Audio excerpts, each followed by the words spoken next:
Assalamualaikum warahmatullahi wabarakatuh. Kembali lagi di channel saya Gagal Kredit. Banyak sekali dari kalian semua yang merasa khawatir ataupun ketakutan, ya, takut adanya DC lapangan datang ke rumah. Nah, kalian nggak perlu khawatir, kalian nggak perlu takut. Kalian hadapi saja para DC yang akan berkunjung ke rumah. Ya, kalian bicara apa adanya sesuai kondisi kalian. Karena negara kita negara hukum, kalian tidak perlu takut. Oke? Nah, pada topik video kali ini, saya akan memberikan tips ataupun cara menghadapi DC Kredipo yang datang ke rumah kalian lebih dari satu orang. Dan cara ini berlaku untuk semua para DC dari fintech manapun atau perbankan manapun. Oke? Untuk yang pertama, pastinya kalian siapkan dulu mental kalian, karena itu nomor satu ya. Mental itu nomor satu, mau gimana pun. Ya, rajin-rajin kalian menonton video-video yang sekiranya bisa memotivasi kalian, yang bisa mengasah mental kalian. Kalian rajin-rajin itu dan kalian pelajari terkait masalah prosedurnya ataupun dari segi hukumnya. Nanti mental kalian juga akan mulai terbangun. Nah, ketika kalian kedatangan DC Kredipo yang lebih dari satu orang, kalian wajib tanyakan untuk ID card-nya itu DC. Oke? Kalian tanyakan ID card-nya.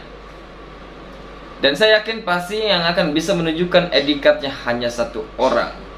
Contoh misalkan kalian kedatangan dua orang, ya, dua orang di Kredipo. Yang akan bisa menunjukkan ID card-nya hanya satu orang. Satunya tidak akan bisa menunjukkan. Karena praduga saya, ini bukan DC sebenarnya, melainkan temannya si DC Kredipo yang mempunyai ID card ataupun menunjukkan ID card tersebut. Bisa jadi ini temannya atau kawannya, untuk minta pendampingan agar tidak berkunjung ke rumah debitur tidak sendirian. Ya, itu praduga saya. Setelah itu, DC yang tidak bisa menunjukkan ID card-nya, kalian jangan terima dia sebagai tamu karena tidak mempunyai identitas yang jelas, ya. Kalian jangan izinkan DC tersebut untuk masuk. Yang kalian izinkan untuk masuk ke rumah kalian hanya DC yang bisa menunjukkan ID card-nya saja. Ya, pasti kemungkinan akan komplain, ya. Kenapa sih nggak boleh masuk?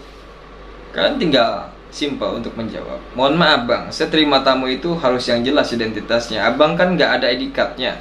Memang saya punya tagihan di aplikasi Kredipo, tetapi saya akan menerima tim penagihan dari Kredipo dengan menunjukkan ID card. Abang nggak bisa menunjukkan, jadi mohon maaf, abang tidak ada kepentingan di sini.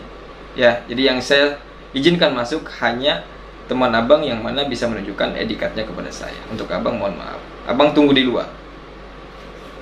Itu yang harus kalian lakukan.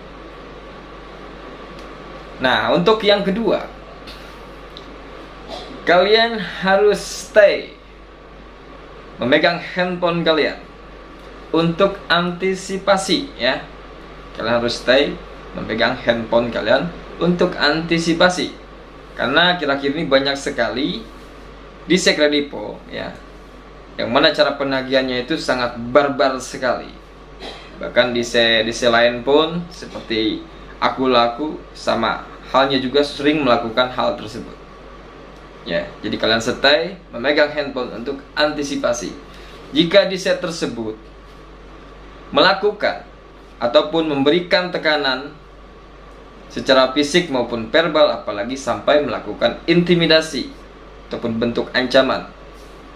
Nah, setelah itu, ya, jika hal tersebut itu terjadi, kalian dokumentasikan, kalian rekam, ya, kalian buatkan video untuk dijadikan sebagai bukti, ya. Banyak sekali ya dari kalian suka lupa, kenapa tadi nggak gua rekam. Ya, ini makanya kalian harus ingat-ingat, ya. Itu cara ampuh nanti ketika kalian ingin mempunyai bukti bahwasanya kalian ini sudah diintimidasi. Ya. Jangan sampai kalian tidak mempunyai bukti. Karena kalau sudah ada bukti, itu enak sekali nantinya ketika kalian dikunjungi oleh DC yang berbeda. Kalian tinggal simpel saja sampaikan kepada DC yang baru Ya, gue nggak akan bayar. Ngapain gue bayar? Kemarin gue sampai diintimidasi, sampai gue diancam. Gue ini debitur yang mana harus dibuat nyaman. Dengan adanya intimidasi kemarin dari temen lo, ya, gue sebagai debitur sudah dibuat tidak nyaman. Kalau mau nagih ya nagih, cuman secara sehat, secara baik-baik, ya, sesuai SOP gitu loh. Dan sebelumnya juga sering saya membuatkan video ataupun memberikan contoh kepada kalian semua, khususnya sahabat gagal kredit. Bagaimana ketika kita menghadapi DC lapangan, ya, ataupun yang melalui via online saja, itu sedikit banyaknya sudah saya buatkan video-videonya agar kalian bisa belajar ataupun termotivasi dari video-video saya. Nah, jadi untuk video ini, ya, saya hanya memberikan 2 cara untuk menghadapi DC Kredipo yang lebih dari 1 orang ketika berkunjung ke rumah kalian. Semoga bermanfaat buat kalian semua, khususnya sahabat gagal kredit. Dan terima kasih buat kalian semua yang sudah support channel saya. Semoga kalian selalu dalam lindungan Allah Subhanahu wa Ta'ala. Sehat selalu, semangat pastinya. Salam galbay. Terima kasih. Assalamualaikum warahmatullahi wabarakatuh.